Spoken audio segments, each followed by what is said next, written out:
রহমতুল্লাহি ওয়া বারাকাতুহু। আজকে আমরা আমাদের কেন্দ্রীয় নেতৃবৃন্দ, সেক্রেটারি জেনারেল আছেন, আমাদের অ্যাসিস্ট্যান্ট সেক্রেটারি জেনারেল দুইজন আছেন, হামিদুর রহমান আজাদ, অ্যাডভোকেট জুবায়ের, আমাদের টপ মোস্ট কেন্দ্রীয় যে ফোরাম সেটার সদস্য আছেন যারা মোবারক হোসেন, এবং আমাদের বিশিষ্ট আইনজীবী এবং আমাদের কেন্দ্রীয় নেতা শিশির মনির অ্যাডভোকেট। আমরা এই 5 জনের ডেলিগেশন আজকে আসছি বর্তমান পরিস্থিতিতে কিছু বিষয় আলোচনা করার জন্য এবং দৃষ্টি আকর্ষণ করার জন্য। আপনারা লক্ষ্য করেছেন যে এবার প্রার্থীতা বাছাইয়ের ক্ষেত্রে বড় ধরনের বৈষম্য আমরা দেখেছি, প্রশাসনের সিদ্ধান্তেরও ভিন্নতা দেখেছি। যেমন দ্বৈত নাগরিকত্বের ব্যাপারে একই ধরনের ঘটনায় কোনো জায়গায় নমিনেশনকে অ্যাকসেপ্ট করা হয়েছে, আবার একই রকম ঘটনায় কোনো জায়গায় এটাকে বাতিল ঘোষণা করা হয়েছে। যেমন আবদুল্লাহ আল মিন্টু সাহেব বিএনপির ক্যান্ডিডেট, আব্দুল মালেক সাহেব সিলেটের বিএনপির ক্যান্ডিডেট, এরকম প্রায় 12-13 জন আছেন। এর ভিতরে কয়েকজন গ্রহণ করেছে, কিন্তু একই ঘটনায় আপনার আমাদের কুড়িগ্রামের ব্যারিস্টার মাহবুব সালেহী তাকে অ্যাকসেপ্ট করা। আমরা এই বিষয়ে দৃষ্টি আকর্ষণ করছি এবং একই রকম ঘটনা একটি মামলার ব্যাপারে আওয়ামী লীগের আমলে সেখানে আমাদের 3 জন নেতাকে শাস্তি দেওয়া হয়েছিল অবৈধভাবে। এর ভিতরে 2 জনের মনোনয়নপত্র গ্রহণ করা হয়েছে, একই ঘটনা, একই কোর্ট, একই মামলা, কিন্তু আমাদের সিনিয়র লিডার আপনারা জানেন, যাকে আপনার সকলেই ছিলেন, যে হামিদুর রহমান আজাদ, তার মনোনয়নটাকে বাতিল করা হয়েছে। এইরকম এক দেশের দুই রকম সিদ্ধান্ত, একই আইনের 2 রকম সিদ্ধান্ত, আমরা এটাকে জানিয়েছি এবং প্রতিবাদ করেছি। আর এটার যে কারণটি সেটা হচ্ছে বিভিন্ন জায়গায় ডিসিরা দলীয় ডিসি নিয়োগ করা হয়েছে এবং সেই দলীয় দৃষ্টিভঙ্গি থেকে তারা দেখেছে, তারা আইনকে দেখেনি। আমরা বলেছি এই ধরনের ডিসি এসপি যারা আছে তাদেরকে অপারেশন করতে হবে এবং নিরপেক্ষ ডিসি এসপিকে সেখানে নিয়োগ করতে হবে, নাহলে নির্বাচন দেখতে হবে। 2, আমরা বলেছি যে লেভেল প্লেইং ফিল্ড এখন নাই, কোন একটি দলকে ব্যাপক প্রচারণা দিচ্ছে। যেমন আজকে আমি তথ্য উপদেষ্টাকে আমি ফোন করেছিলাম যে আপনার টেলিভিশন তো এখনও মুসলমান হয় না, কারণ এটা নিরপেক্ষ হয় না। উনি অনেকটা স্বীকার করেছেন, অসহায়ত্বের কথা বলছেন। আমরা বলছি এটা অনতি বিলম্বে প্রচারণা যেন ইকুয়াল হয় সেই ব্যাপারে উদ্যোগ গ্রহণ করা হবে।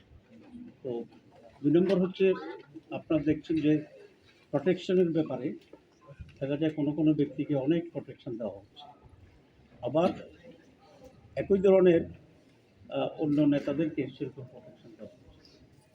এখানে প্রোটেকশন কাউকে বেশি দিবেন কম দিবেন এটা আমাদের ইস্যু না।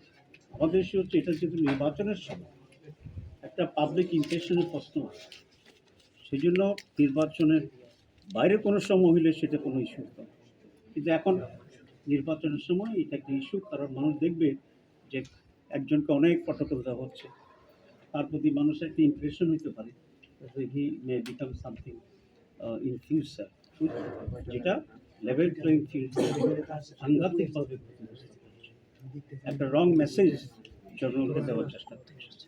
আমরা এই ব্যাপারে দৃষ্টি আকর্ষণ করেছি যে মেজর পলিটিক্যাল পার্টিগুলোর সাথে আচরণ সরকারের প্রোটেকশনের ব্যাপার হোক, প্রটোকলের ব্যাপার হোক, ফ্যামিলির ব্যাপার হোক, দ্যাট মাস্ট বি ইকুয়াল।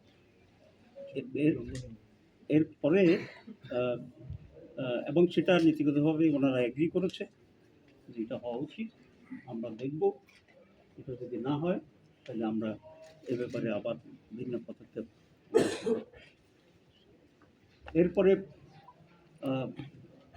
এখন যে প্রচারণার কথা তো আমরা সেটা বলছি, এবং আচরণবিধি ব্যাপারে আমরা দৃষ্টি আকর্ষণ করছি। একটি দলের পক্ষ থেকে ভিজিয়া কার্ড ইত্যাদি, কৃষি কার্ড ইত্যাদি বিতরণ করা হচ্ছে বিভিন্ন জায়গায়, ফ্যামিলি কার্ড দিচ্ছে, যে ওরা ক্ষমতায় গেলে কার্ড ছাপাইয়া দিচ্ছে যে এটা কার্ড করবে। এটা পরিপূর্ণভাবে সুস্পষ্টভাবে আচরণবিধি লঙ্ঘন।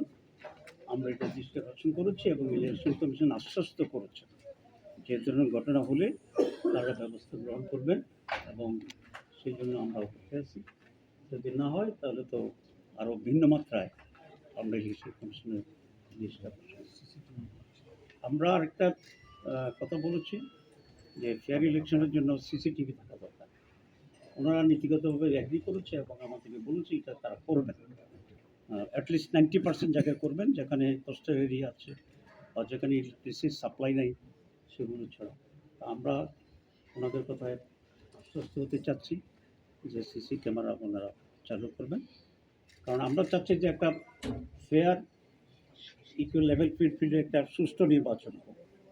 কারণ বাংলাদেশে আজকে যে সমস্যা, এই সমস্যার প্রধান কারণই হচ্ছে বিগত 56 বছরে একটা সুষ্ঠু নির্বাচন হতো এবং আগামী নির্বাচনটি যদি এরকমই একটা অ্যারেঞ্জ নির্বাচন, তাহলে কিন্তু বাংলাদেশ অস্তিত্বের সংকটে পড়বে এবং দেশ আরও বেশি বিপজ্জনক পরিস্থিতির দিকে চলে যাবে।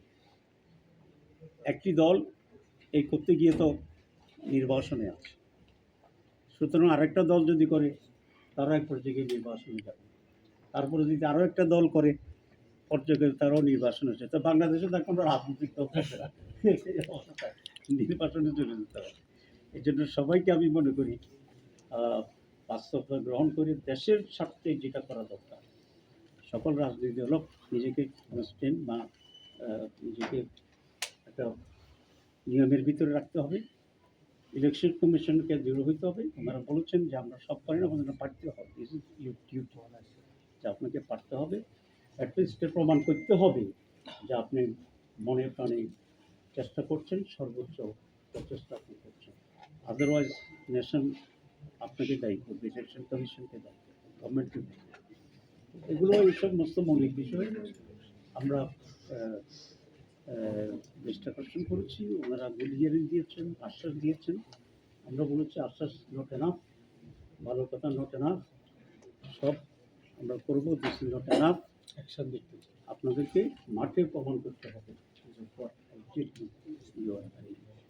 আছে ভাই প্রশ্ন জানার ছিল, প্রশ্ন হচ্ছে যে আপনারা কি তালিকা দিয়েছেন কিনা যে কতজনের ইয়ে করেছেন।